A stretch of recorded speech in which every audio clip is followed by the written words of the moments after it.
9ನೇ ತರಗತಿಯ ಭೂಗೋಳ ವಿಭಾಗದ ಕೊನೆಯ ಅಧ್ಯಾಯಕ್ಕೆ ಬರ್ತಾ ಇದ್ದೀವಿ. 10ನೇ ಅಧ್ಯಾಯ ಕರ್ನಾಟಕದ ಜನಸಂಖ್ಯೆ. ಕರ್ನಾಟಕದ ಜನಸಂಖ್ಯೆ. ಒಂದು ವಿಶೇಷ ಏನು ಅಂತ ಹೇಳಿದ್ರೆ, ನಾವು 9ನೇ ತರಗತಿಯ ಭೂಗೋಳವನ್ನ ಅಭ್ಯಾಸ ಮಾಡಿದ್ರೆ, ನೀವೀಗಾಗಲೇ ಎಲ್ಲ ಪಾಠಗಳನ್ನ ನೋಡಿದ್ರೆ ನಿಮಗೆ ಗೊತ್ತಾಗುತ್ತೆ. ಏನು ಅಂತ ಹೇಳಿದ್ರೆ, ನಾವು ಕರ್ನಾಟಕದ ಜಾಗ್ರಫಿನೇ ಹೆಚ್ಚಾಗಿ ಅಭ್ಯಾಸ ಮಾಡಿದ್ವಿ ಅಲ್ವಾ. 9th ಅಲ್ಲಿ ನಾವು ಓದ್ತಕ್ಕಂಥದ್ದೆಲ್ಲ ಕರ್ನಾಟಕದ ಭೂಗೋಳದ ಬಗ್ಗೆ. ಸೊ ಆರಂಭದಿಂದ ನಮ್ಮ ರಾಜ್ಯ ಕರ್ನಾಟಕದಿಂದ ಹಿಡಿದು ಕೊನೆಯ ಪಾಠ ಕರ್ನಾಟಕದ ಜನಸಂಖ್ಯೆವರೆಗೂ ಎಲ್ಲ ಅಭ್ಯಾಸಗಳು, ಎಲ್ಲ ಪಾಠಗಳಲ್ಲೂ ನಾವು ಕರ್ನಾಟಕದ ಬಗ್ಗೆನೇ ಅಭ್ಯಾಸ ಮಾಡ್ತಾ ಇದ್ದೀವಿ. ಸೊ ಇವತ್ತಿನ ಪಾಠದಲ್ಲೂ ಕೂಡ ಕರ್ನಾಟಕದ ಜನಸಂಖ್ಯೆಯಲ್ಲೂ ಕೂಡ ನಾವು ಕರ್ನಾಟಕದ ಜನಸಂಖ್ಯೆಯನ್ನು ಕುರಿತು ಅಭ್ಯಾಸ ಮಾಡ್ತಾ ಇದ್ದೀವಿ. ಓಕೆ, ಈ ಪಾಠದ ಕಲಿಕಾಂಶಗಳೇನು, ಯಾವ ವಿಷಯಗಳನ್ನ ಕುರಿತು ಈ ಪಾಠದಲ್ಲಿ ನಾವು ಅಭ್ಯಾಸ ಮಾಡ್ತೀವಿ ಅಂತ ನೋಡೋದಾದ್ರೆ, ಮೊದಲನೇದಾಗಿ ಕರ್ನಾಟಕದ ಜನಸಂಖ್ಯೆ ಅಂತ ಬಂದಾಗ, ಕರ್ನಾಟಕ ಜನಸಂಖ್ಯೆ ಅಂದ್ರೆ ಏನು ಅಲ್ವಾ, ಜನಸಂಖ್ಯೆಯ ಅರ್ಥ ಮತ್ತು ಅದರ ಮಹತ್ವನ ಕುರಿತು ಅಭ್ಯಾಸ ಮಾಡ್ತೀವಿ. ಕರ್ನಾಟಕದಲ್ಲಿ ಜನಸಂಖ್ಯೆ ಹೇಗೆ ಬೆಳೆದು ಬಂದಿದೆ, ಕರ್ನಾಟಕದಲ್ಲಿ ಜನಸಂಖ್ಯೆಯ ಬೆಳವಣಿಗೆಯನ್ನ ಕುರಿತು ಅಭ್ಯಾಸ ಮಾಡ್ತೀವಿ. ಆ ಬೆಳವಣಿಗೆ ಯಾವ ಗಾತ್ರದಲ್ಲಿದೆ, ಹೇಗೆ ಹಂಚಿಕೆಯಾಗಿದೆ ಅನ್ನೋದನ್ನ ಕುರಿತು ಅಭ್ಯಾಸ ಮಾಡ್ತೀವಿ. ಅಂದ್ರೆ ಜನಸಂಖ್ಯೆಯ ಬೆಳವಣಿಗೆ ಮತ್ತು ಅದರ ಗಾತ್ರ ಮತ್ತು ಅದರ ಹಂಚಿಕೆಯನ್ನು ಕುರಿತು ಅಭ್ಯಾಸ ಮಾಡ್ತೀವಿ. ಹಾಗೆ ಜನಸಾಂದ್ರತೆ ಅಂದ್ರೆ ಏನು ಅಂತ ಅಭ್ಯಾಸ ಮಾಡ್ತೀವಿ. ಸಾಕ್ಷರತೆಯನ್ನ ಕುರಿತು ಅಭ್ಯಾಸ ಮಾಡ್ತೀವಿ. ಸಾಕ್ಷರತೆಯ ಮಟ್ಟ ಎಷ್ಟಿದೆ, ಜನಸಾಂದ್ರತೆ ಎಷ್ಟಿದೆ, ಎಲ್ಲಿ ಯಾವ ಜಿಲ್ಲೆಗಳಲ್ಲಿ ಜನಸಾಂದ್ರತೆ ಹೆಚ್ಚಾಗಿದೆ, ಎಲ್ಲಿ ಕಡಿಮೆ ಆಗಿದೆ, ಇವನ್ನ ಕುರಿತು ಅಭ್ಯಾಸ ಮಾಡ್ತೀವಿ. ಹಾಗೆ ಜನಸಂಖ್ಯೆಯ ಪರಿಣಾಮಗಳು, ಹೆಚ್ಚುತ್ತಾ ಇರತಕ್ಕಂಥ ಜನಸಂಖ್ಯೆಯಿಂದ ಏನು ಪರಿಣಾಮಗಳಾಗುತ್ತೆ, ಜೊತೆಗೆ ಅತಿ ಹೆಚ್ಚು ಜನಭರಿತ ನಗರಗಳು ಯಾವುದು ಅನ್ನೋದನ್ನ ಇವತ್ತಿನ ಪಾಠದ ಕಲಿಕಾಂಶಗಳಲ್ಲಿ ನಾವು ತಿಳಿತೀವಿ. ಸೊ ಹಾಗಾದ್ರೆ ಇವತ್ತಿನ ಪಾಠವನ್ನ ನಾವು ಶುರು ಮಾಡೋದಾದ್ರೆ, ಫಸ್ಟ್ ನಮಗೆ ಎದುರಾಗ್ತಕ್ಕಂಥ ಪ್ರಶ್ನೆ, ಜನಸಂಖ್ಯೆ ಅಂದ್ರೆ ಏನಪ್ಪ? ರೈಟ್, ಜನಸಂಖ್ಯೆ ಎಂದರೆ 1 ಮಾರ್ಕ್ಸ್ ಕ್ವಶನ್. ಏನು ಜನಸಂಖ್ಯೆ ಅಂದ್ರೆ ಏನು ಹೇಳಿ? ಜನಸಂಖ್ಯೆ ಅಂದ್ರೆ ಜನರ ಸಂಖ್ಯೆ. ಬಹಳ ಸಿಂಪಲ್ ಆಗಿರುತ್ತೆ. ಜನಸಂಖ್ಯೆ ಏನಪ್ಪ? ಜನಸಂಖ್ಯೆ ಅಂದ್ರೆ ಏನಪ್ಪ? ಜನರ ಸಂಖ್ಯೆಯನ್ನ ಜನಸಂಖ್ಯೆ ಅಂತ ಕರೀತೀವಿ. ಎಲ್ಲಿಯ ಸಂಖ್ಯೆ? ನೀವು ಹೇಳಿದ ಉತ್ತರ ಸರಿ. ಜನಸಂಖ್ಯೆ ಅಂದ್ರೆ ಜನರ ಸಂಖ್ಯೆ, ಜನರ ಸಮೂಹ, ಒಂದು ಸಮೂಹದಲ್ಲಿ ವಾಸ ಮಾಡ್ತಾ ಇರ್ತಕ್ಕಂಥ ಜನರ ಸಂಖ್ಯೆ. ಆದ್ರೆ ಎಲ್ಲಿ ಅಂತ ಬಂದಾಗ ನೋಡಿ, ಒಂದು ನಿರ್ದಿಷ್ಟವಾದ ಡೆಫಿನೇಷನ್ ಕೊಡೋದಾದ್ರೆ, ಜನಸಂಖ್ಯೆ ಎಂದರೇನು? ಒಂದು ನಿರ್ದಿಷ್ಟ ಪ್ರದೇಶದಲ್ಲಿ, ಅದು ಒಂದು ಹಳ್ಳಿ ಆಗಿರ್ಬೋದು, ಒಂದು ನಗರ ಆಗಿರ್ಬೋದು, ಜನಸಂಖ್ಯೆನ ಹೇಳ್ಬೇಕಾದ್ರೆ ಒಂದು ನಿರ್ದಿಷ್ಟ ಪ್ರದೇಶ ಅನ್ನೋದು ಬೇಡ. ನಾವು ಜನಸಂಖ್ಯೆ ಹೇಳ್ಬೇಕಾದ್ರೆ ಎಲ್ಲಿ ಜನಸಂಖ್ಯೆ ಅಂತ ಕೇಳ್ತೀವಿ. ಈಗ ಗೊಪ್ಪೇನಹಳ್ಳಿಯ ಜನಸಂಖ್ಯೆ ಎಷ್ಟು ಅಂತ ಬಂದಾಗ, ಗೊಪ್ಪೇನಹಳ್ಳಿ ಜನಸಂಖ್ಯೆಯನ್ನ ಎಣಿಕೆ ಮಾಡ್ಬೇಕಾದಾಗ ಗೊಪ್ಪೇನಹಳ್ಳಿಯ ಒಂದು ನಿರ್ದಿಷ್ಟ ಭಾಗ ಇರುತ್ತಲ್ಲ, ಆ ಊರಿನ ವ್ಯಾಪ್ತಿ ಎಷ್ಟಿರುತ್ತೆ, ಆ ವ್ಯಾಪ್ತಿಯ ಒಳಗಡೆ ಬರ್ತಕ್ಕಂಥ ಜನಸಂಖ್ಯೆ. ಅಂದ್ರೆ ಈಗ ಕರ್ನಾಟಕದ ಜನಸಂಖ್ಯೆ ಅಂತ ಹೇಳ್ತೀವಿ ಅಂದ್ರೆ, ನಾವು ತಮಿಳುನಾಡಿನ ಅಥವಾ ಆಂಧ್ರದ ಅಥವಾ ಕೇರಳದ ಅಥವಾ ಮಹಾರಾಷ್ಟ್ರದ ಜನರನ್ನ ಕೌಂಟ್ ಮಾಡ್ತೀವ? ಇಲ್ಲ. ಅಂದ್ರೆ ಕರ್ನಾಟಕದ ಗಡಿ ಎಷ್ಟಿದೆ, ಆ ಗಡಿಯ ಒಳಗೆ ಇರ್ತಕ್ಕಂಥ ಜನರ ಒಟ್ಟು ಸಂಖ್ಯೆಯನ್ನ ಎಣಿಕೆ ಮಾಡ್ತೀವಿ. ಹಾಗೆ ಅಂದ್ರೆ ಜನಸಂಖ್ಯೆ ಅಂದ್ರೆ ಒಂದು ನಿರ್ದಿಷ್ಟ ಪ್ರದೇಶದಲ್ಲಿ ವಾಸ ಮಾಡುತ್ತಿರುವ ಜನರ ಒಟ್ಟು ಸಮೂಹವ, ಒಟ್ಟು ಸಂಖ್ಯೆಯ ನಾವು ಜನಸಂಖ್ಯೆ ಅಂತ ಕರಿತೀವಿ. ಜನಸಂಖ್ಯೆ ಎಂದರೇನು? ಒಂದು ನಿರ್ದಿಷ್ಟ ಪ್ರದೇಶದಲ್ಲಿ ವಾಸಿಸುವ ಜನರ ಒಟ್ಟು ಸಮೂಹವನ್ನೇ ಜನಸಂಖ್ಯೆ ಎಂದು ಕರೆಯುತ್ತೇವೆ. ಹಾಗಾದ್ರೆ ಜನಸಂಖ್ಯೆ ಅರ್ಥ ತಿಳ್ಕೊಂಡ್ಮೇಲೆ ಜನಸಂಖ್ಯೆಯ ಮಹತ್ವ ಏನು ಅಂತ ನೋಡ್ಬೇಕಲ್ಲ. ಯಾಕೆ ಬೇಕು ಜನಸಂಖ್ಯೆ? ಜನಸಂಖ್ಯೆ ಒಂದು ಪ್ರದೇಶಕ್ಕೆ ವರವೋ ಶಾಪವು. ವರವೋ ಶಾಪವು ಅಂತ ಬಂದಾಗ ಎಷ್ಟು ಬೇಕೋ ಅಷ್ಟಿದ್ರೆ ವರ, ಅದಕ್ಕಿಂತ ಜಾಸ್ತಿ ಆದ್ರೆ ಶಾಪ ಅಲ್ವಾ. ಜನಸಂಖ್ಯೆಯ ಮಹತ್ವ ಅಂತ ಬಂದಾಗ ನಮ್ಮೆಲ್ಲರಿಗೂ ಗೊತ್ತಿದೆ, ಜನಸಂಖ್ಯೆ ಮಹತ್ವ ಏನು ಅಂತ ಹೇಳಿದ್ರೆ, ಪ್ರಕೃತಿ ದತ್ತವಾಗಿ ನಮಗೇನು ಸಂಪನ್ಮೂಲಗಳು ಇದೆ ನಿಸರ್ಗದಲ್ಲಿ, ಈ ನಿಸರ್ಗದಲ್ಲಿರ್ತಕ್ಕಂಥ ಸಂಪನ್ಮೂಲಗಳನ್ನ ತನ್ನ ಬುದ್ಧಿವಂತಿಕೆಯಿಂದ, ಬುದ್ಧಿಶಕ್ತಿಯಿಂದ, ತನ್ನ ಕೌಶಲ್ಯದಿಂದ, ತನ್ನ ಅಗತ್ಯಕ್ಕೆ ತಕ್ಕಂತೆ ಬದಲಾಯಿಸಿಕೊಂಡು, ಅದು ಯಂತ್ರೋಪಕರಣಗಳಾಗಿರ್ಲಿ, ದಿನಬಳಕೆ ವಸ್ತುಗಳಾಗಿರ್ಲಿ, ಏನೇ ಆಗಲಿ, ಸೊ ನಿಸರ್ಗದತ್ತವಾಗಿ ಇರ್ತಕ್ಕಂಥ ಸಂಪನ್ಮೂಲವನ್ನ ಬಳಸಿಕೊಂಡು ಆರ್ಥಿಕ ಅಭಿವೃದ್ಧಿಯನ್ನ ಸಾಧಿಸಲಿಕ್ಕೆ ಒಂದು ರಾಷ್ಟ್ರ ಅಥವಾ ಒಂದು ರಾಜ್ಯದಲ್ಲಿ ಜನಸಂಖ್ಯೆ ಬಹಳ ಅತ್ಯಗತ್ಯ. ನೋಡಿ, ಯಾವುದೇ ನಿಸರ್ಗದಲ್ಲಿ ಇರ್ತಕ್ಕಂಥ ಸಂಪನ್ಮೂಲಗಳನ್ನ ಪರಿವರ್ತನೆ ಮಾಡಿ ಬಳಸ್ಕೊಳ್ತಕ್ಕಂಥ ಶಕ್ತಿ ಇರೋದು ಮಾನವನಿಗೆ ಮಾತ್ರ. ಗಮನಿಸಿದ್ರಲ್ಲ, ಈ ಜಗತ್ತಿನಲ್ಲಿ ಬೇಕಾದಷ್ಟು ಜೀವರಾಶಿಗಳಿವೆ, ಆದ್ರೆ ಯಾವ ಜೀವರಾಶಿಯೂ ಕೂಡ ನಿಸರ್ಗದಲ್ಲಿ ಸಿಗ್ತಕ್ಕಂಥ ಸಂಪನ್ಮೂಲವನ್ನ ಬದಲಾಯಿಸಿಕೊಂಡು, ತನ್ನ ಅನುಕೂಲಕ್ಕೆ ತಕ್ಕಂತೆ ಬದಲಾಯಿಸಿಕೊಂಡು ಬಳಸೋದಿಲ್ಲ. ಆದ್ರೆ ತನ್ನ ಅನುಕೂಲಕ್ಕೆ ತಕ್ಕಂತೆ ಬದಲಾಯಿಸಿಕೊಳ್ಳುವ ಶಕ್ತಿ ಇರೋದು ಮಾನವನಿಗೆ ಮಾತ್ರ. ಯಾಕೆ ಅಂದ್ರೆ ಮಾನವನಿಗೆ ಬುದ್ಧಿಶಕ್ತಿ ಇದೆ, ಆಲೋಚನೆ ಮಾಡ್ತಕ್ಕಂಥ ಶಕ್ತಿ ಇದೆ, ಸಂಪನ್ಮೂಲಗಳನ್ನ ಬಳಸ್ಕೊಳ್ತಕ್ಕಂಥ ಸಾಮರ್ಥ್ಯ ಇರೋದು ಮನುಷ್ಯನಿಗೆ ಮಾತ್ರ. ಬೇರೆ ಪ್ರಾಣಿಗಳು ನಿಸರ್ಗದಲ್ಲಿ ಸಿಗ್ತಕ್ಕಂಥ ಸಂಪನ್ಮೂಲವನ್ನ ಬಳಸ್ಕೊಂಡ್ರೆ ಅದು ಹೇಗಿರುತ್ತೋ ಹಾಗೆ ಬಳಕೆ ಮಾಡ್ಕೊಳತ್ತೆ, ಆದ್ರೆ ಅದನ್ನ ಬದಲಾಯಿಸಿ ಬಳಸ್ತಕ್ಕಂಥ ಶಕ್ತಿ ಇರೋದು ಮಾನವನಿಗೆ ಮಾತ್ರ. ಹಾಗಾಗಿ ಒಂದು ದೇಶದಲ್ಲಿ ಲಭ್ಯ ಇರತಕ್ಕಂಥ ಸಂಪನ್ಮೂಲವನ್ನ ಬಳಕೆಗೆ ಯೋಗ್ಯವಾಗಿರ್ತಕ್ಕಂಥ ವಸ್ತುಗಳನ್ನ ಬದಲಾಯಿಸಿಕೊಂಡು ಆ ಮೂಲಕ ಒಂದು ರಾಷ್ಟ್ರದ ಆರ್ಥಿಕ ಅಭಿವೃದ್ಧಿಗೆ, ಒಂದು ರಾಷ್ಟ್ರದ ಅಭಿವೃದ್ಧಿಗೆ ಪೂರಕವಾಗಿ ಮಾನವ ಅಂತಂದ್ರೆ ಜನಸಂಖ್ಯೆ ಅದನ್ನ ಬಳಸ್ಕೊಡುತ್ತೆ. ಆ ಮೂಲಕ ಒಂದು ರಾಷ್ಟ್ರದ ಅಭಿವೃದ್ಧಿಗೆ ಅಲ್ಲಿನ ಮಾನವ ಸಂಪತ್ತು ಕಾರಣ. ಹಾಗಾಗಿ ಜನಸಂಖ್ಯೆ ಅಂತಕ್ಕಂಥದ್ದು ಬಹಳ. ಆದ್ರೆ ಜನಸಂಖ್ಯೆ ಹೇಗಿರ್ಬೇಕು ಅಂತ ಹೇಳಿದ್ರೆ ಉತ್ಪಾದಕವಾಗಿರ್ಬೇಕು. ಜನಸಂಖ್ಯೆ ಉತ್ಪಾದಕವಾಗಿದ್ದಾಗ ಮಾತ್ರ ಅದು ರಾಷ್ಟ್ರಕ್ಕೆ ಪೂರಕವಾಗಿರುತ್ತೆ. ಅಂದ್ರೆ ಅನುಪಯುಕ್ತವಾಗಿದ್ರೆ, ಅಂದ್ರೆ ಬುದ್ಧಿಶಕ್ತಿ ಇಲ್ಲದ, ಉತ್ಪಾದನಾ ಕೌಶಲ್ಯಗಳಿಲ್ಲದ, ಜ್ಞಾನವಿಲ್ಲದ, ಕೌಶಲ್ಯಗಳಿಲ್ಲದ, ಸಾಮರ್ಥ್ಯಗಳಿಲ್ಲದ ಜನಸಂಖ್ಯೆ ಒಂದು ರಾಷ್ಟ್ರಕ್ಕೆ ಹೊರೆಯಾಗುತ್ತೆ. ಇನ್ನ ಗಾತ್ರಕ್ಕೆ ಬಂದ್ಬಿಡೋಣ. ಜನಸಂಖ್ಯೆಯ ಗಾತ್ರ. ಕರ್ನಾಟಕದ ಜನಸಂಖ್ಯೆಯ ಗಾತ್ರಕ್ಕೆ ಬಂದ್ರೆ ನೋಡಿ, ಕರ್ನಾಟಕ ಭಾರತದ ಒಂದು ರಾಜ್ಯ. ನಾವು ಏನೇ ಇಲ್ಲಿ ಕರ್ನಾಟಕದ ಬಗ್ಗೆ ಅಭ್ಯಾಸ ಮಾಡ್ತೀವಿ ಅಂದ್ರೆ ಭಾರತದ ಒಂದು ಭಾಗವಾಗಿ ಅಭ್ಯಾಸ ಮಾಡ್ತಾ ಇದೀವಿ. ವಿಸ್ತೀರ್ಣದ ವಿಚಾರಕ್ಕೆ ಬಂದ್ರೆ, ಕರ್ನಾಟಕದ ವಿಸ್ತೀರ್ಣದ ವಿಚಾರಕ್ಕೆ ಬಂದ್ರೆ ಭಾರತದ 8ನೇ ದೊಡ್ಡ ರಾಷ್ಟ್ರ ಅಲ್ಲ, 8ನೇ ದೊಡ್ಡ ರಾಜ್ಯ. ಅಂದ್ರೆ ಕರ್ನಾಟಕ ಭಾರತದಲ್ಲಿ ವಿಸ್ತೀರ್ಣದಲ್ಲಿ 8ನೆಯ ಸ್ಥಾನದಲ್ಲಿದೆ. ಎಷ್ಟನೇ ಸ್ಥಾನದಲ್ಲಿದೆ? 8ನೆಯ ಸ್ಥಾನದಲ್ಲಿದೆ. ವಿಸ್ತೀರ್ಣದಲ್ಲಿ 8ನೆಯ ಸ್ಥಾನದಲ್ಲಿದೆ. ಅಂದ್ರೆ ಕರ್ನಾಟಕ ಭಾರತದ ವಿಸ್ತೀರ್ಣ, ಬೇರೆ ಬೇರೆ ರಾಜ್ಯಗಳ ವಿಸ್ತೀರ್ಣವನ್ನು ಗಮನಿಸಿದ್ರೆ 8ನೇ ಸ್ಥಾನದಲ್ಲಿದೆ. ಆದ್ರೆ ಜನಸಂಖ್ಯೆಯಲ್ಲಿ 9ನೇ ಸ್ಥಾನದಲ್ಲಿ. 8 ಮತ್ತೆ 9 ನೆನಪಿಟ್ಕೊಳ್ಳಿ. ಕರ್ನಾಟಕ ಭಾರತದ ಜನಸಂಖ್ಯೆಯಲ್ಲಿ, ಭಾರತದ ಇತರೆ ರಾಜ್ಯ ವೈಸ್ ಜನಸಂಖ್ಯೆಯಲ್ಲಿ 9ನೇ ಸ್ಥಾನದಲ್ಲಿದೆ. ವಿಸ್ತೀರ್ಣದಲ್ಲಿ 8ನೇ ಸ್ಥಾನದಲ್ಲಿದೆ. ಮಲ್ಟಿಪಲ್ ಚಾಯ್ಸ್ಗೆ ಅಥವಾ ಒಂದು ಅಂಕಕ್ಕೆ ಪ್ರಶ್ನೆಗಳಿಗೆ ನೀವು ಕೇಳಬಹುದು. ಕರ್ನಾಟಕ ಭಾರತದ ಎಷ್ಟನೇ ದೊಡ್ಡ ರಾಜ್ಯ, ವಿಸ್ತೀರ್ಣದಲ್ಲಿ ಎಷ್ಟನೇ ದೊಡ್ಡ ರಾಜ್ಯ ಅಂತ ಬಂದಾಗ 8ನೇ ದೊಡ್ಡ ರಾಜ್ಯ. ಭಾರತದಲ್ಲಿ ಜನಸಂಖ್ಯೆಯಲ್ಲಿ ಕರ್ನಾಟಕದ ಸ್ಥಾನ ಏನು ಅಂತ ಹೇಳಿದ್ರೆ 9ನೇ ಸ್ಥಾನ. ಇನ್ನ ಜನಸಂಖ್ಯೆಯ ಅಂಕಿಅಂಶಗಳಿಗೆ ಬಂದ್ರೆ ನೋಡಿ, ಜನಸಂಖ್ಯೆಯ ಅಂಕಿಅಂಶಗಳು ನೆನಪಿರಬೇಕು ಚೆನ್ನಾಗಿ. 2011ರಲ್ಲಿ ರೀಸೆಂಟ್ ಜನಗಣತಿ ಅಂತ ಮಾಡ್ತಾರೆ, ಗೊತ್ತಿದೆಯಲ್ಲ ನಮ್ಗೆ. ಜನಗಣತಿ ಎಷ್ಟು ವರ್ಷಕ್ಕೊಂದ್ಸರಿ ಮಾಡ್ತಾರೆ? ಜನಗಣತಿ 10 ವರ್ಷಕ್ಕೊಮ್ಮೆ ಜನಗಣತಿ ಮಾಡ್ತಾರೆ. ಪ್ರತಿ 10 ವರ್ಷಕ್ಕೊಂದ್ಸರಿ ಜನಗಣತಿ ಆಗುತ್ತೆ.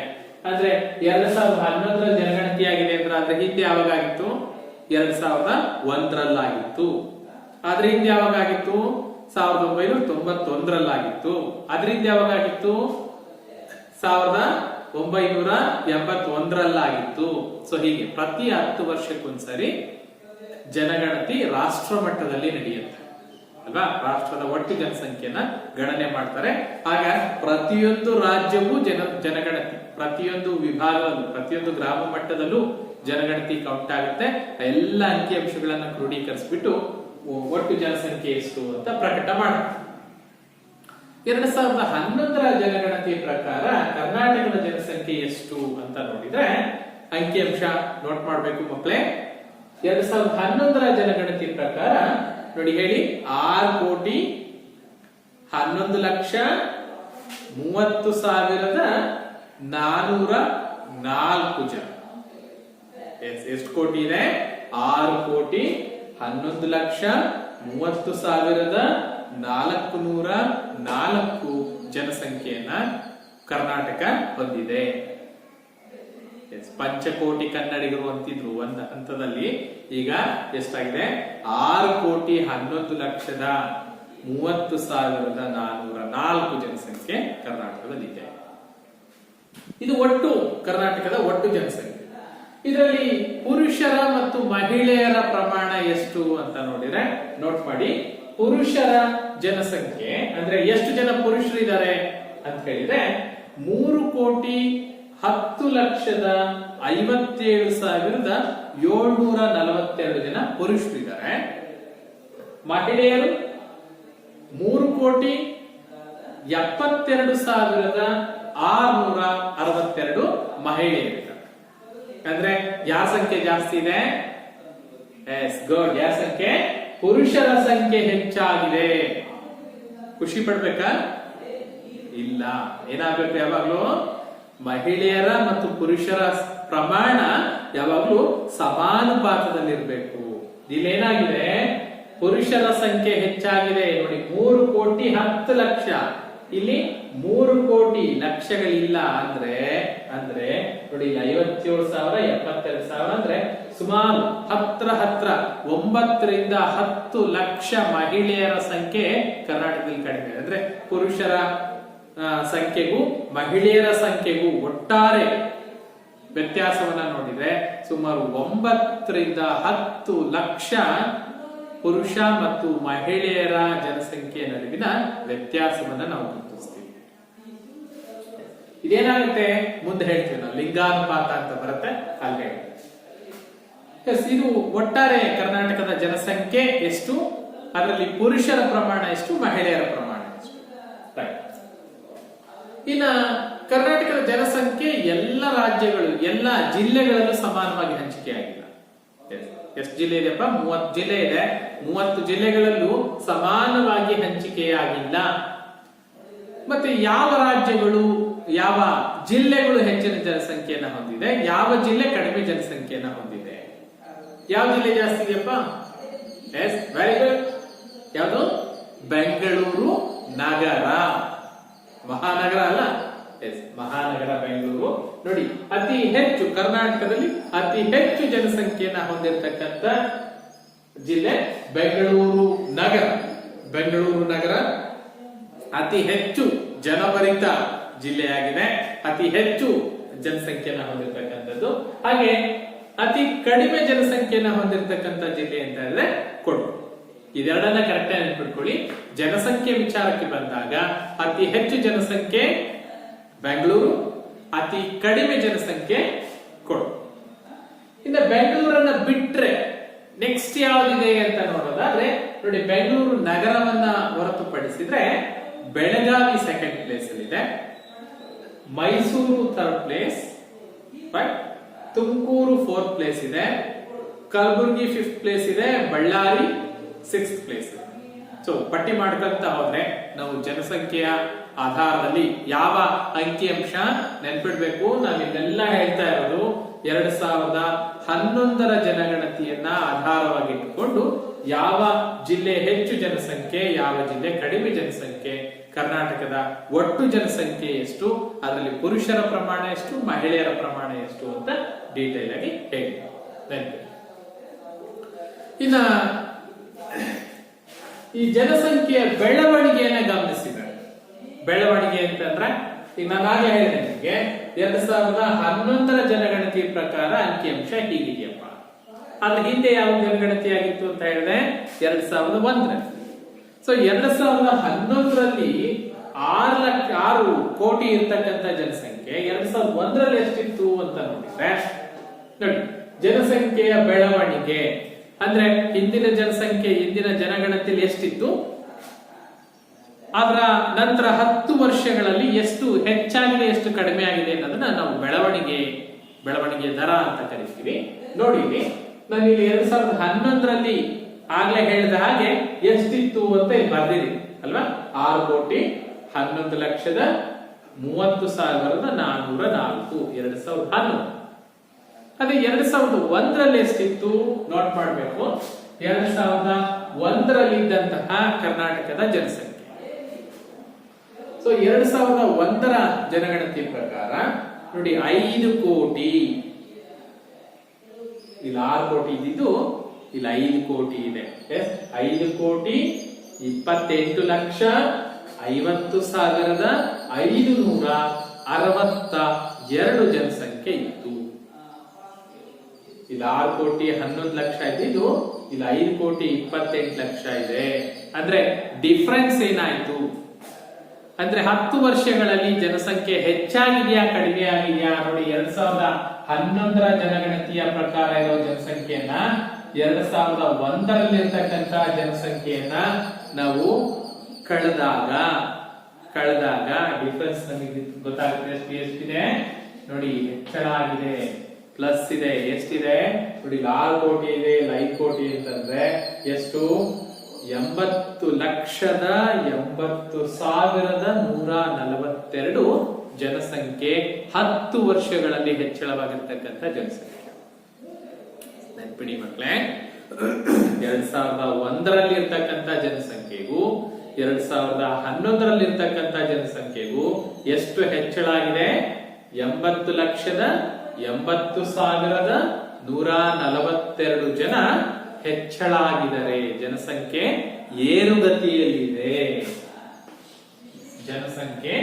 ಏರುಗತಿಯಲ್ಲಿದೆ, ಹೆಚ್ಚಳ ಆಗ್ತಾ ಇದೆ. ಇದನ್ನ ನಾವು ಬೆಳವಣಿಗೆಯ ದರ ಅಂತ ಕರಿತೀವಿ.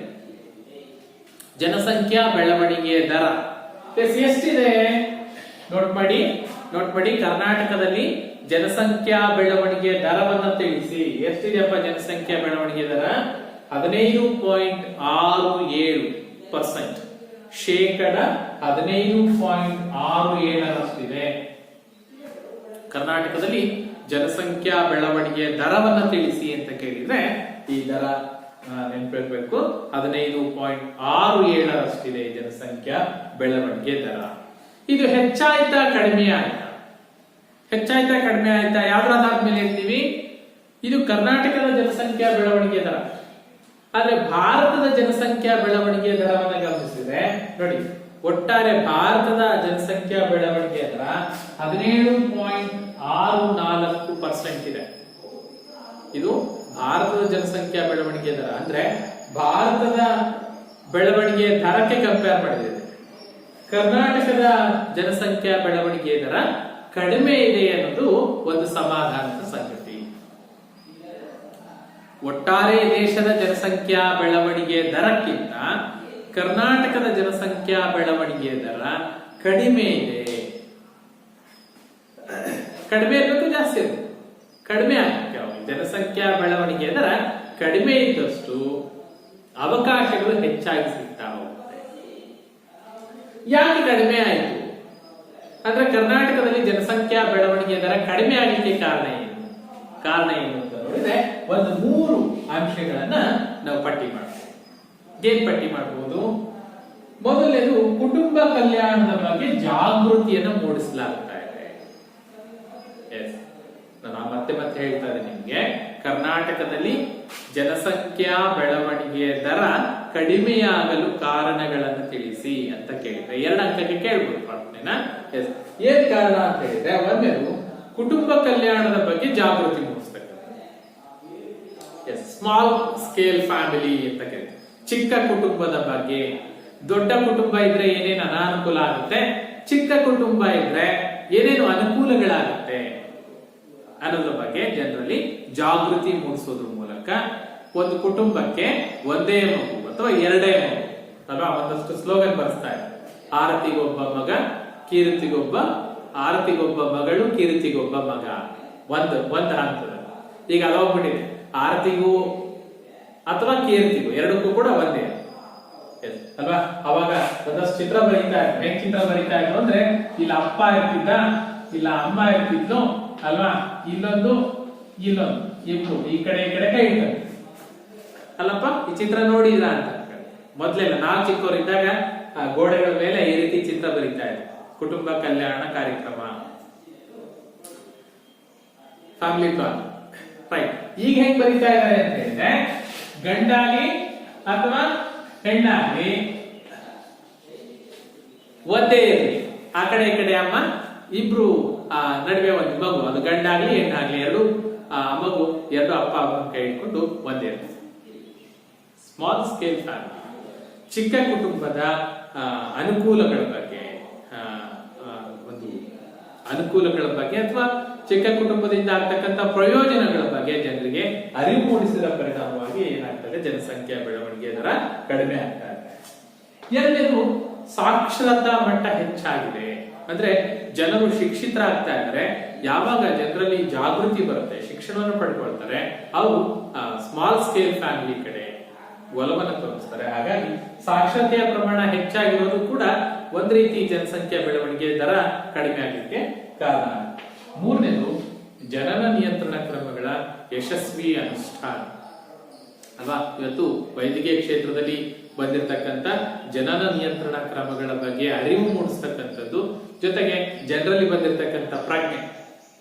ಸೊ ಸರ್ಕಾರ ಯಶಸ್ವಿಯಾಗಿ ಜನನ ನಿಯಂತ್ರಣಕ್ಕೆ ಹಲವಾರು ಕ್ರಮಗಳನ್ನ ಕೈಗೊಳ್ತಾ ಇರೋದು ಕೂಡ ಕರ್ನಾಟಕದಲ್ಲಿ ಜನಸಂಖ್ಯೆ ಕಡಿಮೆ ಆಗಲಿಕ್ಕೆ, ಜನಸಂಖ್ಯಾ ಬೆಳವಣಿಗೆ ದರ ಕಡಿಮೆ ಆಗಲಿಕ್ಕೆ ಕಾರಣ ಆಗಿದೆ. ಸೊ ನಾವಿಲ್ಲಿ ತಿಳ್ಕೊಂಡಿದ್ದಿಷ್ಟೇ, ಒಂದು ಜನಸಂಖ್ಯಾ ಅಂದ್ರೆ ಏನು, ಜನಸಂಖ್ಯೆಯ ಮಹತ್ವ ಏನು, ಯಾಕೆ ಬೇಕು ಜನಸಂಖ್ಯೆ, ಅದರ ಅಗತ್ಯತೆ ಏನು ಅಂತ ಹೇಳಿದ್ವಿ. ಹಾಗೆ ಜನಸಂಖ್ಯೆ ಗಾತ್ರದ ಬಗ್ಗೆ ಅಭ್ಯಾಸ ಮಾಡಿದ್ವಿ. ವಿಸ್ತೀರ್ಣ ಏನಿದೆ, ವಿಸ್ತೀರ್ಣದಲ್ಲಿ ಯಾವ ಸ್ಥಾನ ಇದೆ, ಜನಸಂಖ್ಯೆಯಲ್ಲಿ ಎಷ್ಟನೇ ಸ್ಥಾನದಲ್ಲಿದೆ, 2011ರಲ್ಲಿ ಕರ್ನಾಟಕದ ಜನಸಂಖ್ಯೆ ಎಷ್ಟು, ಅದರಲ್ಲಿ ಪುರುಷರ ಪ್ರಮಾಣ ಎಷ್ಟು, ಮಹಿಳೆಯರ ಪ್ರಮಾಣ ಎಷ್ಟು, ಅತಿ ಹೆಚ್ಚು ಜನಸಂಖ್ಯೆ ಹೊಂದಿರುವ ಜಿಲ್ಲೆ ಯಾವುದು, ಕಡಿಮೆ ಜನಸಂಖ್ಯೆ ಜಿಲ್ಲೆಯನ್ನ ಹೊಂದಿರುವ ಜಿಲ್ಲೆ. ಇನ್ನು ಬೆಳವಣಿಗೆ ದರದಲ್ಲಿ 2001ರಲ್ಲಿ ಎಷ್ಟಿತ್ತು, 2011ರಲ್ಲಿ ಎಷ್ಟಾಗಿದೆ, ಅಂದ್ರೆ ಎಷ್ಟು ಜಾಸ್ತಿ ಆಗಿದೆ ಅಂತ ನೋಡಿದ್ವಿ. ಬೆಳವಣಿಗೆ ದರ ಭಾರತದ ಜನಸಂಖ್ಯಾ ಬೆಳವಣಿಗೆ ದರಕ್ಕಿಂತ ಕಡಿಮೆ ಇದೆ. ಅದಕ್ಕೆ ಏನು ಕಾರಣಗಳು ಅನ್ನೋದನ್ನ ಇದುವರೆಗೂ ತಿಳ್ಕೊಂಡು. ಸೊ ನೆಕ್ಸ್ಟ್ ಪಾಯಿಂಟ್ ಬಂದ್ಬಿಟ್ಟು ಮುಂದುವರೆದ ಭಾಗವಾಗಿ ಜನಸಾಂದ್ರತೆಯ ಬಗ್ಗೆ ಅಭ್ಯಾಸ. ಏನಪ್ಪಾ ಫಸ್ಟ್ ಕ್ವೆಶ್ಚನ್ ನಿಮಗೆ ಕೇಳ್ತಾರೆ, ಪ್ರಶ್ನೆ ಕೇಳ್ತಾರೆ, ಜನಸಾಂದ್ರತೆ ಎಂದರೆ ಏನ್? ಜನಸಾಂದ್ರತೆ ಅಂದ್ರೆ ಏನು? ಸಾಂದ್ರತೆ ಒಂದು ಪ್ರದೇಶದಲ್ಲಿರ್ತಕ್ಕಂಥ ಜನರ ಪ್ರಮಾಣ. ಜನಸಾಂದ್ರತೆ ಎಂದರೆ ಏನು ಅಂತ ಒಂದು ಪ್ರಶ್ನೆ ಕೇಳಿದ್ರೆ ಉತ್ತರ ಬರೀಬೇಕಾಗತ್ತೆ. ಒಂದು ಚದುರ ಕಿಲೋಮೀಟರ್ ಪ್ರದೇಶದಲ್ಲಿ ವಾಸಿಸುವ ಒಟ್ಟು ಜನರ ಸಂಖ್ಯೆಯನ್ನ ಜನಸಾಂದ್ರತೆ ಅಂತ ಕರಿತೀವಿ. ಒಂದು ಚದುರ ಕಿಲೋಮೀಟರ್ ಅಂದ್ರೆ ಯಾವುದು? ಒಂದು ಚದುರ ಅಂತಂದ್ರೆ ನಿಮ್ಗೆ ಗೊತ್ತಾಗುತ್ತೆ ಅಂತ ಅನ್ಕೊಳ್ತೀನಿ. ಒಂದು ಚದುರ ಕಿಲೋಮೀಟರ್ ಅಂತ ಬಂದಾಗ ನೋಡಿ, ಹಿಂಗೊಂದು ಕಿಲೋಮೀಟರ್, ಹಿಂಗೊಂದು ಕಿಲೋಮೀಟರ್, ಹಿಂಗೊಂದು ಕಿಲೋಮೀಟರ್, ಹಿಂಗೊಂದು ಕಿಲೋಮೀಟರ್, ರೈಟ್. ಇದನ್ನ ಒಂದು ಚದುರ ಕಿಲೋಮೀಟರ್ ಪ್ರದೇಶ ಅಂತ ಕರಿತೀವಿ. ಈ ಚದುರ ಕಿಲೋಮೀಟರ್ ಪ್ರದೇಶದಲ್ಲಿ ವಾಸಿಸುವ ಒಟ್ಟು ಜನಸಂಖ್ಯೆಯನ್ನ ಆ ಪ್ರದೇಶದ ಜನಸಾಂದ್ರತೆ ಅಂತ ಕರಿತೀವಿ. ಅಂದ್ರೆ ಈಗ ಕರ್ನಾಟಕದ ಭೌಗೋಳಿಕ ವ್ಯಾಪ್ತಿಯನ್ನ ನೋಡಿದಾಗ, ಆ ಭೌಗೋಳಿಕ ವ್ಯಾಪ್ತಿಯಲ್ಲಿ ಪ್ರತಿ ಚದುರ ಕಿಲೋಮೀಟರ್ ಪ್ರದೇಶ ಎಷ್ಟು ಚದುರ ಕಿಲೋಮೀಟರ್ ವಿಸ್ತೀರ್ಣ ಇದೆ ಕರ್ನಾಟಕದ್ದು, ಆ ವಿಸ್ತೀರ್ಣ ಅಲ್ಲಿರ್ತಕ್ಕಂಥ ಒಟ್ಟು ಜನಸಂಖ್ಯೆಯನ್ನು ಭಾಗಿಸಿದಾಗ ಏನ್ ಮಾಡುತ್ತೆ, ನಮಗೆ ಜನಸಾಂದ್ರತೆ ಎಷ್ಟು ಅಂತ ಬರುತ್ತೆ. ಜನಸಾಂದ್ರತೆ ಎಂದರೇನು ಅಂದಾಗ ನೆನಪಿಡಿ, ಜನಸಾಂದ್ರತೆ ಅಂತ ಹೇಳಿದ್ರೆ ಒಂದು ಚದುರ ಕಿಲೋಮೀಟರ್ ಪ್ರದೇಶದಲ್ಲಿ ವಾಸಿಸುವ ಒಟ್ಟು ಜನರ ಪ್ರಮಾಣವನ್ನ, ಸಂಖ್ಯೆಯನ್ನ ನಾವು ಜನಸಾಂದ್ರತೆ ಅಂತ ಕರಿತೀವಿ. ಹಾಗಾದ್ರೆ ಕರ್ನಾಟಕದ ಜನಸಾಂದ್ರತೆ ಎಷ್ಟು ಅಂತ ಬಂದ್ರೆ ನೋಡಿ, 2001ರ ಜನಗಣತಿ ಪ್ರಕಾರ 2001ರ ಜನಗಣತಿಯಲ್ಲಿ ಕರ್ನಾಟಕದ ಜನಸಂಖ್ಯೆ 275 ಇತ್ತು. 2011ರ ಜನಗಣತಿ ಪ್ರಕಾರ ಜನಸಾಂದ್ರತೆ ಎಷ್ಟಾಗಿದೆ? 319 ಆಗಿದೆ. ಅಂದ್ರೆ ಹೆಚ್ಚಾಗಿದೆಯಾ ಕಡಿಮೆ ಆಗಿದೆಯಾ? ಹೆಚ್ಚಾಗಿದೆ. ಜನಸಂಖ್ಯೆನೂ ಕೂಡ ಹೆಚ್ಚಾಗಿತ್ತಲ್ಲ. 2001ರಲ್ಲಿ ಎಷ್ಟು ಜನಸಂಖ್ಯೆ ಇತ್ತು? 2011ರಲ್ಲಿ ಎಷ್ಟು ಜನಸಂಖ್ಯೆ ಇತ್ತು ಅಲ್ವಾ? 80,80,000 ಚಿಲ್ಲರೆ ಹೆಚ್ಚಾಯ್ತು. ಭಾರತದ ಜನಸಂಖ್ಯೆ ಅಲ್ಲ, ಕರ್ನಾಟಕದ ಜನಸಂಖ್ಯೆ. ಅಂದ್ರೆ ಜನಸಂಖ್ಯೆ ಹೆಚ್ಚಾದಾಗ ಸಹಜವಾಗಿ ಜನಸಾಂದ್ರತೆಯು ಕೂಡ ಹೆಚ್ಚಾಗ್ತಾ ಹೋಗುತ್ತೆ. ನೋಡಿ ಇಲ್ಲಿ 2001ರಲ್ಲಿ 275, ನೋಟ್ ಮಾಡ್ಬೇಕು, 275 ಜನ 1 ಚದರ ಕಿಲೋಮೀಟರ್ ಪ್ರದೇಶದಲ್ಲಿ ವಾಸ ಮಾಡ್ತಾ ಇದ್ರೆ 2011ರ ವೇಳೆಗೆ 1 ಚದರ ಕಿಲೋಮೀಟರ್ ಪ್ರದೇಶದಲ್ಲಿ 319 ಜನ ವಾಸ ಮಾಡ್ತಾ ಇದ್ದಾರೆ. ಅಂದ್ರೆ ಜನಸಾಂದ್ರತೆ ಹೆಚ್ಚಾಗ್ತಾ ಇದೆ. ಆದ್ರೆ ಇದು ಭಾರತದ ಜನಸಾಂದ್ರತೆಗೆ ಕಂಪೇರ್ ಮಾಡಿದ್ರೆ, ಭಾರತದ ಜನಸಾಂದ್ರತೆಗೆ ಕಂಪೇರ್ ಮಾಡಿದ್ರೆ ಕರ್ನಾಟಕದ ಜನಸಾಂದ್ರತೆ ಶೇಕಡವಾರು ಪ್ರಮಾಣದಲ್ಲಿ ಕಡಿಮೆ ಇರ್ತಕ್ಕಂಥದ್ದನ್ನ ಗಮನಿಸ್ತೀವಿ. ಜನಸಂಖ್ಯಾ ಬೆಳವಣಿಗೆ ದರದಲ್ಲೂ ಕಡಿಮೆ ಇದೆ ಭಾರತಕ್ಕಿಂತ. ಜನಸಾಂದ್ರತೆಯಲ್ಲೂ ಕೂಡ ಭಾರತದ ಜನಸಾಂದ್ರತೆಯನ್ನು ಕಂಪೇರ್ ಮಾಡಿದ್ರೆ ಕರ್ನಾಟಕದ ಜನಸಾಂದ್ರತೆ ಅದಕ್ಕಿಂತ ಕಡಿಮೆ ಆಗ್ತದೆ. ಅದನ್ನು ಗುರುತಿಸ್ತೀವಿ. ಇನ್ನು ಆಗ್ಲೇ ಹೇಳಿದ ಹಾಗೆ ಜನಸಂಖ್ಯೆ ಹೇಗೆ ಬೆಂಗಳೂರು ನಗರದಲ್ಲಿ ಹೆಚ್ಚಾಗಿದೆಯೋ, ಕೊಡಗಿನಲ್ಲಿ ಅತಿ ಕಡಿಮೆ ಜನಸಂಖ್ಯೆ ಇದೆಯೋ, ಹಾಗೆ ಜನಸಾಂದ್ರತೆ ವಿಚಾರಕ್ಕೆ ಬಂದು ಕೂಡ ಅದೇ ಎರಡು ನೆನ್ಪಿಟ್ಕೊಳ್ಳಿ. ಹೆಚ್ಚಿನ ಜನಸಾಂದ್ರತೆ ಹೊಂದಿರುವ ಜಿಲ್ಲೆ ಅಂತ ಬಂದಾಗ ಬೆಂಗಳೂರು ನಗರ ಜಿಲ್ಲೆ ಅತಿ ಹೆಚ್ಚು ಜನಸಾಂದ್ರತೆಯನ್ನ ಹೊಂದಿದೆ. ಬೆಂಗಳೂರು ನಗರ ಜಿಲ್ಲೆ ಅತಿ ಹೆಚ್ಚು ಜನಸಾಂದ್ರತೆಯನ್ನ ಹೊಂದಿದೆ. ಕೊಡಗು ಅತಿ ಕಡಿಮೆ ಜನಸಾಂದ್ರತೆಯನ್ನ ಹೊಂದಿದೆ. ಅತಿ ಕಡಿಮೆ ಅಂತಂದ್ರೆ ಕೊಡಗಿನ ಜನಸಾಂದ್ರತೆ ಕೇವಲ 135, ಅಂದ್ರೆ 1 ಚದರ ಕಿಲೋಮೀಟರ್ ಪ್ರದೇಶದಲ್ಲಿ ಕಂಡು ಬರ್ತಕ್ಕಂಥ ಜನರ ಪ್ರಮಾಣ 135 ಜನ ಅಂತ ಹೇಳಿದ್ರೆ ಅತಿ ಕಡಿಮೆ ಜನಸಾಂದ್ರತೆಯನ್ನ ಹೊಂದಿರತಕ್ಕಂಥ ಜಿಲ್ಲೆ ಕೊಡಗು. ಅತಿ ಹೆಚ್ಚು ಜನಸಾಂದ್ರತೆಯನ್ನ ಹೊಂದಿರತಕ್ಕಂಥ ಜಿಲ್ಲೆ ಬೆಂಗಳೂರು ನಗರ. ಇನ್ನು ಬೆಂಗಳೂರು ನಗರವನ್ನ ಬಿಟ್ರೆ ಜನಸಾಂದ್ರತೆಯಲ್ಲಿ 2ನೇ ಪ್ಲೇಸ್ ಅಲ್ಲಿ ಬಂದ್ಬಿಟ್ಟು ದಕ್ಷಿಣ ಕನ್ನಡ ಬರ್ತಾ ಇದೆ. ಅದ ನೆಕ್ಸ್ಟ್ ಮೈಸೂರು ಬರ್ತಾ ಇದೆ 3rd ಪ್ಲೇಸ್. 4th ಪ್ಲೇಸ್ ಅಲ್ಲಿ ಬೆಂಗಳೂರು ಗ್ರಾಮಾಂತರ ಇದೆ. 5th ಪ್ಲೇಸ್ ಅಲ್ಲಿ ಕೋಲಾರ ಇದೆ. ಹೀಗೆ ಪಟ್ಟಿ ಬರ್ತಾ ಹೋಗುತ್ತೆ. ಜನಸಾಂದ್ರತೆ ಇಷ್ಟೇ ಬಿಟ್ಕೊಳ್ಳಿ. ಜನಸಾಂದ್ರತೆ ಅಂದ್ರೆ ಏನು? 2001ರಲ್ಲಿ ಜನಸಾಂದ್ರತೆ ಎಷ್ಟಿತ್ತು? 275. 2011ರ ಜನಸಾಂದ್ರತೆ ಎಷ್ಟಿದೆ? 319 ಇದೆ. ನೆನ್ಪಿಟ್ಕೊಳ್ಬೇಕು. ಪರೀಕ್ಷೆಯಲ್ಲಿ ಜನಸಾಂದ್ರತೆಯ ಬಗ್ಗೆ, ಜನಸಂಖ್ಯೆಯ ಬಗ್ಗೆ ಕೇಳಿದ್ರೆ ಇಸ್ವಿ ಕಡೆ ಗಮನ ಕೊಡಿ. ಅವ್ರು 2001ರದ್ದು ಕೇಳಿದಾರ, 2011ರದ್ದು ಕೇಳಿದಾರ? ನೀವು ಒಂದ್ ಕಡೆ ಪಟ್ಟಿ ಮಾಡಿ, ಒಂದು ಅಂಕಿಅಂಶನ ಒಂದ್ ಚಾರ್ಟ್ ಮಾಡಿ ಇಟ್ಕೊಳ್ಳಿ. ಚಾರ್ಟ್ ಮಾಡಿ ಇಟ್ಕೊಂಡದನ್ನ ನೀವು ನಿಮ್ ಕಣ್ಣಿಗೆ ಕಾಣು ಹಾಗೆ ಎಲ್ಲಾದ್ರೂ ಹಾಕಿ ಮನೆಗಳಲ್ಲಿ ಪದೇ ಪದೇ ಅದನ್ನ ನೋಡ್ತಾ ಇದ್ರೆ ನಿಮ್ಗೆ ಅಂಕಿಅಂಶಗಳು ನೆನಪಿರುತ್ತೆ. ನೆಕ್ಸ್ಟ್ ಬಂದ್ಬಿಟ್ಟು ಈ ಜನಸಂಖ್ಯೆಯ ಹಂಚಿಕೆ, ಅಂದ್ರೆ ಗ್ರಾಮೀಣ ಪ್ರದೇಶ ಮತ್ತು ನಗರ ಪ್ರದೇಶಗಳಲ್ಲಿ ಜನಸಂಖ್ಯೆಯ ಹಂಚಿಕೆಯ ಬಗ್ಗೆ ನಾವು ನೋಡೋದಾದ್ರೆ ಸಹಜವಾಗಿ ಹೇಳ್ಬೋದು, ನಾವು ಗ್ರಾಮೀಣ ಪ್ರದೇಶದಲ್ಲಿ ಜನಸಂಖ್ಯೆ ಹೆಚ್ಚಾಗಿದೆಯಾ, ನಗರ ಪ್ರದೇಶದಲ್ಲಿ ಜನಸಂಖ್ಯೆ ಹೆಚ್ಚಾಗಿದೆಯಾ? ನೀವು ಅನ್ಕೊಳ್ಳೋದೇನು ಅಂತ ಹೇಳಿದ್ರೆ, ಈಗ ನೋಡ್ಲಿಕ್ಕೆ ಸಹಜವಾಗಿ ಗ್ರಾಮೀಣ ಪ್ರದೇಶಗಳಿಗಿಂತ ನಗರ ಪ್ರದೇಶಗಳಲ್ಲಿ ಜನರ ದಟ್ಟಣೆ ಹೆಚ್ಚಾಗಿರುತ್ತೆ, ಅಂದ್ರೆ ಸಾಂದ್ರತೆ ಹೆಚ್ಚಾಗಿರುತ್ತೆ, ಜನಸಾಂದ್ರತೆ ಹೆಚ್ಚಾಗಿರುತ್ತೆ. ಆದ್ರೆ ವಾಸ ಮಾಡುವ ಜನರ ಸಂಖ್ಯೆಗೆ ಬಂದಾಗ ಗ್ರಾಮೀಣ ಪ್ರದೇಶಗಳಲ್ಲಿ ನಗರ ಪ್ರದೇಶಗಳಿಗಿಂತ ಹೆಚ್ಚಿನ ಜನ ವಾಸ ಮಾಡ್ತಾ ಇದ್ದಾರೆ. ಯಾಕೆಂದ್ರೆ ಕರ್ನಾಟಕದಲ್ಲಿ ಹಳ್ಳಿಗಳು ಜಾಸ್ತಿ ಇದೆಯಾ, ನಗರಗಳು ಜಾಸ್ತಿ ಇದೆಯಾ ಅಂತ ನೋಡಿದ್ರೆ ಹಳ್ಳಿಗಳೇ ಜಾಸ್ತಿ. ಅದು ಭಾರತದಲ್ಲೂ ಕೂಡ. ಭಾರತ ಒಂದು ಹಳ್ಳಿಗಳ ರಾಷ್ಟ್ರ, ಕರ್ನಾಟಕ ಒಂದು ಹಳ್ಳಿಗಳ ರಾಜ್ಯ. ಕರ್ನಾಟಕದಲ್ಲಿ ಎಷ್ಟಿದೆ ಹಳ್ಳಿಗಳು? ಗ್ರಾಮೀಣ ಪ್ರದೇಶಗಳು, ಹಳ್ಳಿಗಳು, ವಿಲೇಜಸ್ ಅಂತ ಏನ್ ಹೇಳ್ತೀವಿ, ಎಷ್ಟು ಹಳ್ಳಿಗಳಿದೆ ಅಂತ ನೋಡಿದ್ರೆ ನೋಡಿ, 2011ರ ಮಾಹಿತಿಯ ಪ್ರಕಾರ, 2011ರ ಅಂಕಿಅಂಶದ ಪ್ರಕಾರ ಕರ್ನಾಟಕದಲ್ಲಿ 29,340 ಹಳ್ಳಿಗಳು. ಎಷ್ಟಿದೆ? 29,340 ಹಳ್ಳಿಗಳಿದೆ. ಸೊ ಹಳ್ಳಿಗಳ ಸಂಖ್ಯೆ ಹೆಚ್ಚಾಗಿದ್ದಾಗ ಸಹಜವಾಗಿ ಹಳ್ಳಿಗಳಲ್ಲಿ ವಾಸ ಮಾಡುವ ಜನರ ಸಂಖ್ಯೆ ಕೂಡ ಜಾಸ್ತಿ ಅಲ್ವಾ? ನೋಡಿ ಇದೆಷ್ಟಿದೆ ಅಂತ ನೋಡಿದ್ರೆ 3.15 ಕೋಟಿ ಗ್ರಾಮೀಣ ಪ್ರದೇಶದ ಜನಸಂಖ್ಯೆ ಹಂಚಿಕೆ ಮಾಡ್ತಾ ಇದೀವಿ ಇಲ್ಲಿ. ಗ್ರಾಮೀಣ ಮತ್ತು ನಗರ ಪ್ರದೇಶದ ಜನಸಂಖ್ಯೆನ ಕಂಪೇರ್ ಮಾಡಿದ್ರೆ ಗ್ರಾಮೀಣ ಪ್ರದೇಶದಲ್ಲಿ 3.15 ಕೋಟಿ ಜನಸಂಖ್ಯೆ ವಾಸ ಮಾಡ್ತಾ ಇದೆ. ಅಂದ್ರೆ ಶೇಕಡವಾರು ಪ್ರಮಾಣದಲ್ಲಿ ಹೇಳೋದಾದ್ರೆ 61.4%. 61.4% ಅಂದ್ರೆ ನೋಡಿ, ಇದು ಒಟ್ಟಾರೆ 100% ಅಂದ್ರೆ ಇದು 50-50 ಅರ್ಧ ಅರ್ಧ.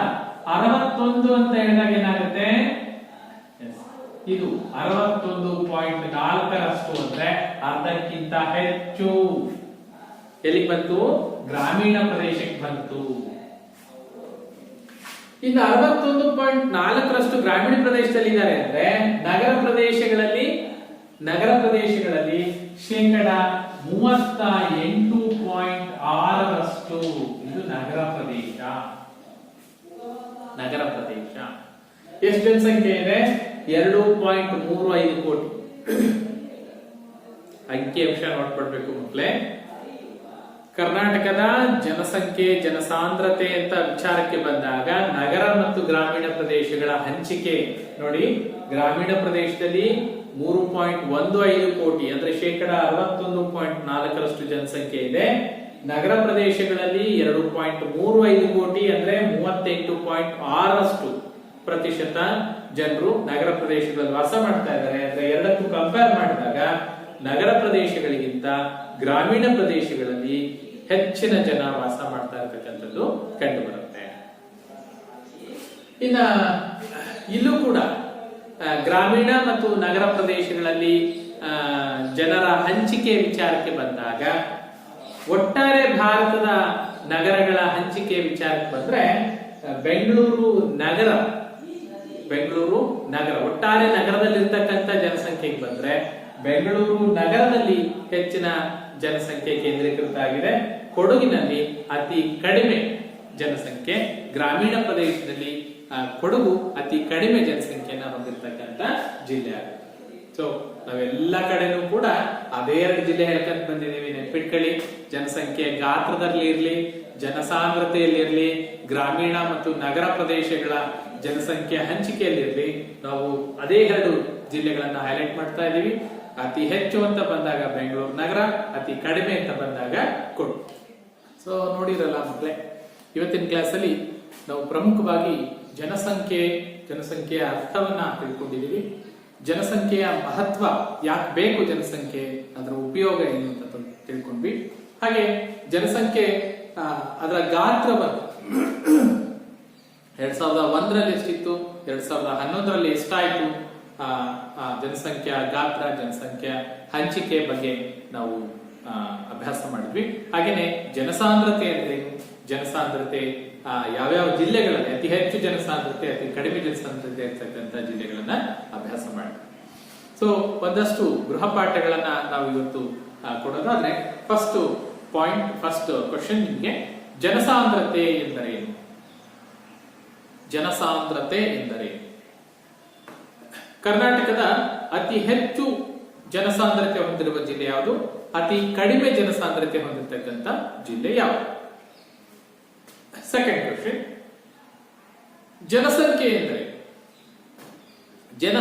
ಎಂದರೆ ಥರ್ಡ್ ಕ್ವಶನ್, ಜನಸಂಖ್ಯೆಯ ಮಹತ್ವವನ್ನು ತಿಳಿಸಿ. ಫೋರ್ತ್ ಕ್ವಶನ್, ಜನಸಂಖ್ಯಾ ಬೆಳವಣಿಗೆಯನ್ನು ಕುರಿತು, ಕರ್ನಾಟಕದಲ್ಲಿ ಜನಸಂಖ್ಯಾ ಬೆಳವಣಿಗೆಯನ್ನು ಕುರಿತು ಬರೆಯಿರಿ. ಸೊ ಈ ಪ್ರಶ್ನೆಗಳಿಗೆ ಉತ್ತರಿಸಿ. ಮುಂದಿನ ತರಗತಿಯಲ್ಲಿ ಈ ಪಾಠದ ಮುಂದುವರೆದ ಭಾಗವಾಗಿ ಮತ್ತೊಂದು ತರಗತಿಯಲ್ಲಿ ನಾವು ಅಭ್ಯಾಸ ಮಾಡೋಣ. ಅಲ್ಲಿವರೆಗೂ ಧನ್ಯವಾದ.